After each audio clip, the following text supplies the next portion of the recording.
Hello, everybody. It's Damon once again with another list. In this case, will be the top 18 movie sequels that would love the most. In this case, why 18? Because I was struggling to come up with 16, and I could get to 18, but I could not get to 20. Because usually, most of the sequels I want to see happen, either happen, or at least a lot of series, I got some closure, some finality to them. And there's a lot of series that basically I felt like, or some movies that a sequel that pretty much tarnished the quality of the first one. Like, for example, Joker 2 didn't need to happen. Hangover 3 didn't need to happen. Again, it's a Todd Phillips thing there, but a lot of sequels sometimes will actually infringe on the quality of the first one. And I felt deep down for those two movies, especially the quality isn't just the script or it's not the problem. The quality control isn't the problem. Is quite frankly, there was no need for a sequel. The story was already done the first one. It didn't need to. The sequels did not justify the existence. It just went to either repeat the first one or try to dismantle the first one and not understand what made the first one successful. So to me, that's very important.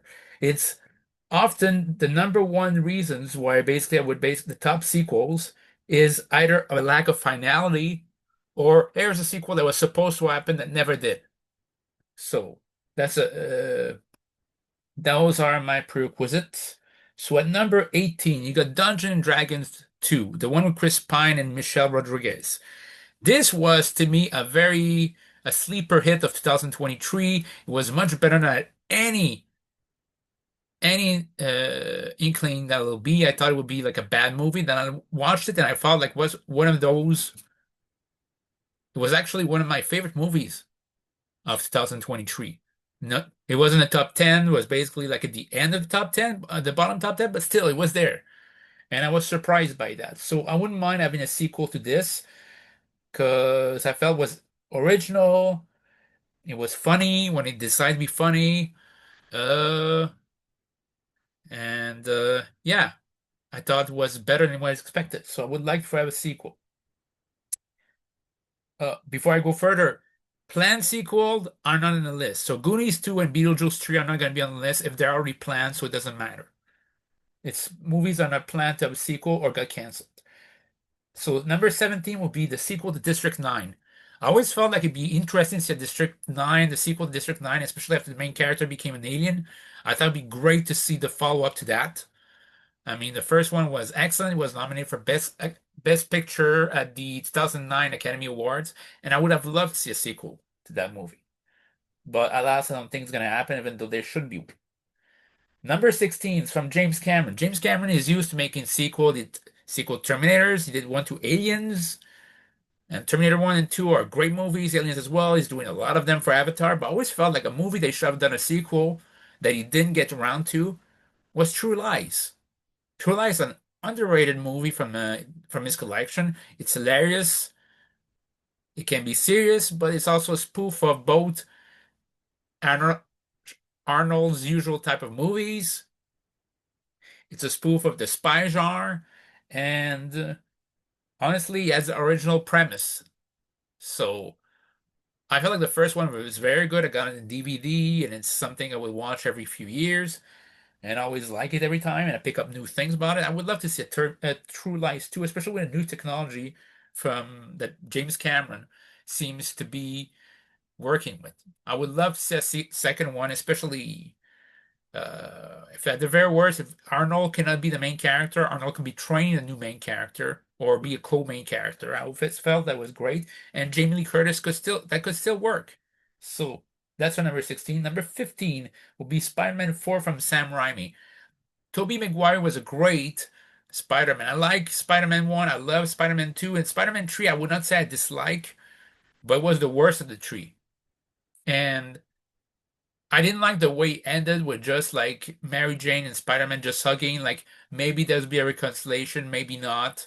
But basically, an olive branch was an olive branch was between the both of them, was given to the both of them, and I didn't like the way it ended. I felt like the ending of Spider-Man 2 should have been the ending of the trilogy. Like she should have found out basically that was Spider-Man the last one.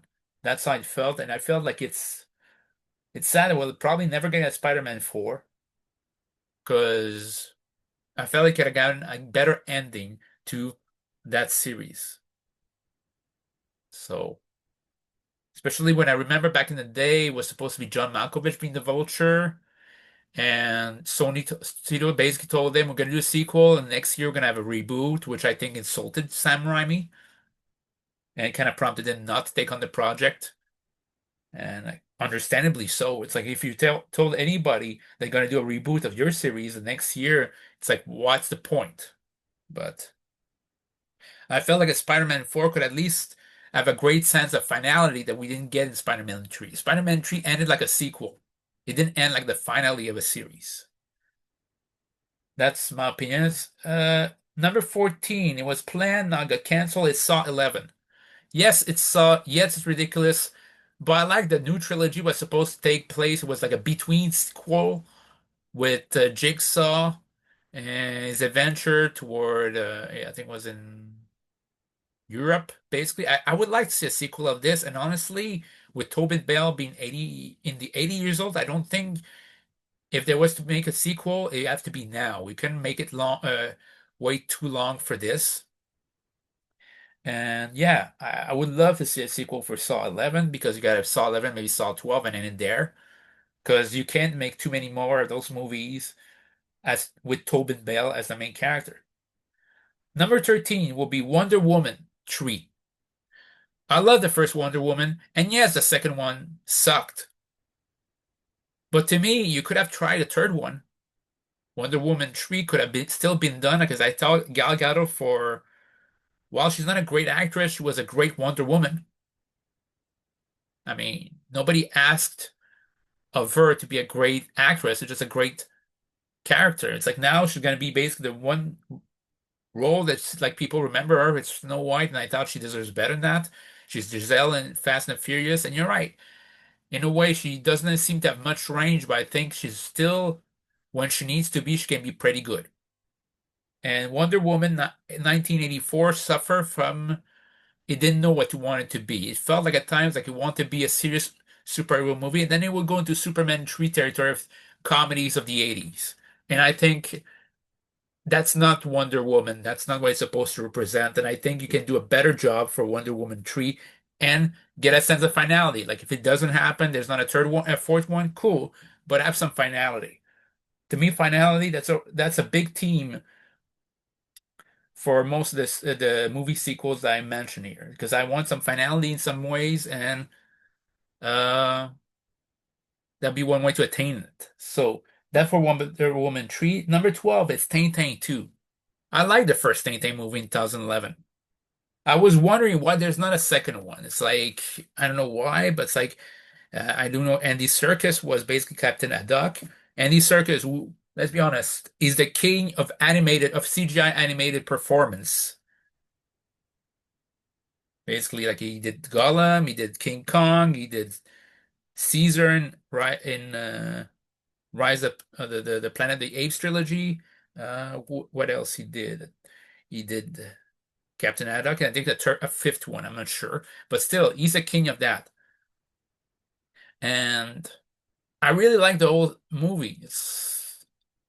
It mixed well comedy, good looking technology, a lovely story. It did not overstay its welcome. When it needed to end, it ended.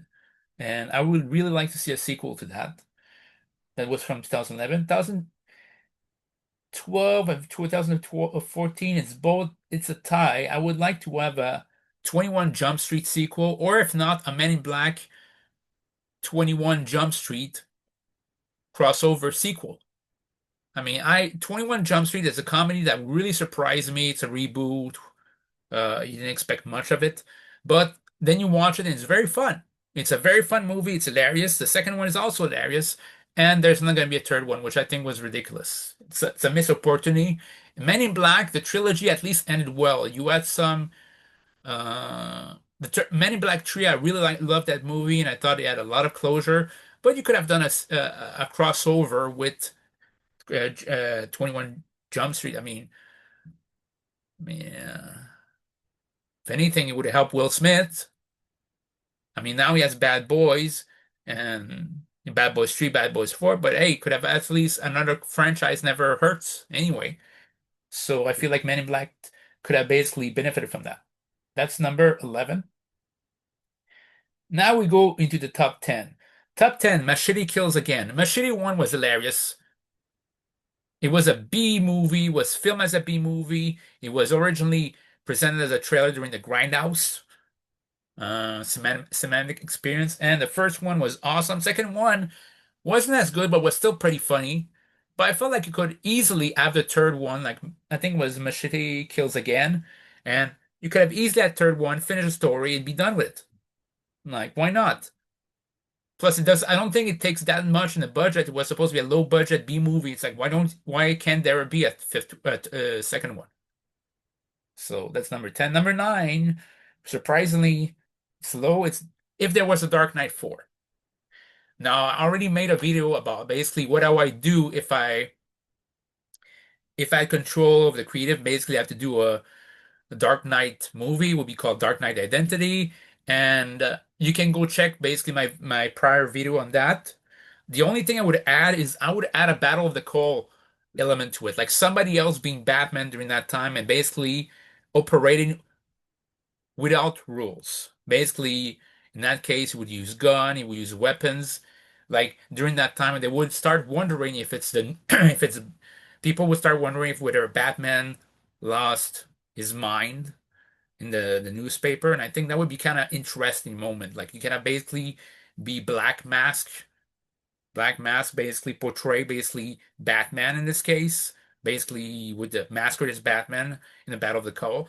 But apart from that, I already said what I want to say about Dark Knight 4.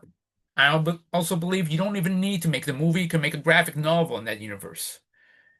Uh, the reason why it's not that high is because we already got the closure with Dark Knight Rises. So it's not as necessary as other sequels, in my opinion. Number 8. The other guys too. I really like the other guys with Will Ferrell, Mark Wahlberg. We don't see Will Ferrell that much in movies anymore. And I thought, hey, we could have a sequel of other guys there, and I really think it would be funny. I really think it'd be a very, very interesting sequel. That's for number 8. Number 7, Man of Steel 2. Henry Cavill was pretty good as a Superman. While I really like Superman 2025, sorry, and I thought it was a pretty good movie, I still maintain that Man of Steel is slightly better than it. Truth be told, Superman 1 and 2 are still the better movie for me, but Man of Steel, my third favorite Superman movie, followed closely by Superman 2025.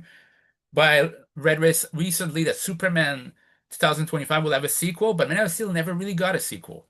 Batman vs Superman was a crossover, not a true sequel. And I thought it could have used another sequel to develop further Superman and become more a symbol of hope. So that's what I felt for Man of Steel 2, and it's sad that we're probably never gonna get it. Another thing that we're probably not gonna get is Die Hard 6. Look, I love Die Hard 1, 2, 3, 4, but the fifth one was trash. It was so trash it was an hour and 20 minutes only. So, and the sad fact is probably gonna be the last Die Hard that Bruce Willis is gonna do. I felt like a sixth one could basically roll back to maybe his kids, and uh you could basically develop their characters, and uh afterwards you can basically end that movie series properly rather than having the last one, the Die Hard 5 being the last one. So that's for number 6. Number 5, it'd be The Nice Guys 2. I really love The Nice Guys, and that was one of my favorite movies in 2016. It was so underrated. I mean, another movie of Ryan Gosling that year made more noise at the Oscars, but I felt like still between the two of them, I prefer The Nice Guys. The movie was basically a new version of Lethal Weapon. It could have been the Lethal Weapon of the 2010s, 2020s, which, of course, because it's made by the same director as Lethal Weapon 1. And I think many people did not go see it often. So, yeah, that's for Nice Guys 2. and I would have loved to see it. So, but it's not gonna happen. So that's number five. Number four, American Pie 5. I really love the all the American Pies that went to movie theaters. I love them. First one I love, second one I love. Wedding is the one I like the least, but I still like, and I really like American Reunion. And I always thought it was kind of very smart that it's always released like basically several years apart to symbolize another phase of their life or phase of the viewer's life too. At first, many people were introduced to them when you were in high school. 2 years later, the American Pie 2 was basically when people were either in college or going to university. And American Wedding was basically after people graduated from their program and basically trying to insert themselves in the real world, being the beginning of your career. And American Reunion is like 11 years or 10 years later, where are they in their lives, in their professional lives? And American Pie 5 could be about middle-age crisis and where are they by then, or so I always felt like it was something you could do. And but if you do, it probably should be the last one because I don't think American retirement would be a good idea. So yeah, that's number four. Number three is a tie. Dread 2 with Carl Urban and Kick-Ass 3. Dread was an underrated comic book movie of the 2012. In the same year that we had the Avengers, we had Dark Knight Rises. What others? We had Amazing Spider-Man 2, we had Ghost Rider 2, we had Dread 2. Sure, you could say Dark Knight Rises and is the best one. To me, the best superhero movie of that year. Afterwards, Avengers, but Dread is very close. Dread was basically, to me, erased any trace of the Sylvester Stallone crap movie and made it an immensely entertaining movie. And I feel like you could easily do a second one, especially with Carl Urban's always in good shape. Carl Urban could do it. And one thing I don't like about today is unlike in the 90s or 2000, a movie could have a second life. If they were flopping a movie theater, they had a second life into in terms of DVD rental, and that would make back recoup some of the budget. But nowadays, if it's a flop at the box office, it's over. It didn't get as much money as it should have had, but I felt like a lot of people were renting the movie, or at least people were watching the movies afterwards, after they've been in movie theaters. So I feel like Dread 2 should have gotten a second chance. And Kick-Ass 3, I felt like that's a movie also that didn't get his money back. And I felt like I would have loved to see the ending of that trilogy, to see the ending chapter there, because there was still one chapter left. There was a comic book that's called Kick-Ass 3, and I felt like I could easily have basically the closing arc of both Kick-Ass and Hit Girl. And I felt like was something important that was missed. Even if it'd be like 10 years later around now, I think it'd be perfect because 10 years later after the events of Kick-Ass 2, you could continue that. So that's my opinion there. Number two, Batman 3 with Tim Burton at the helm. I think the reason why it hurts that there's not been a Batman 3 is we never had the conclusion, the finality to it, the closure. That's why I think many people clamor more for Michael B. Keaton to come back as Batman than for Christian Bale. Because at least with Christian Bale and Christopher Nolan, you got the Alien trilogy. The whole series finished. This one wasn't. And I still maintain it could be done. You could have a Batman Beyond like movie with, I don't know, Timothée Chalamet as Terry McGillis as a new Batman, and Michael Keaton will not suit up too often, maybe suit up twice in the movie, at near in the middle and at the end. And I think that would basically like at least act some closure with Batman, just like they're going to do some closure with Beetlejuice, because because basically Michael Keaton uh, is getting older. He's always a national treasure, but he's getting older. By the way, happy birthday if you to Michael Keaton.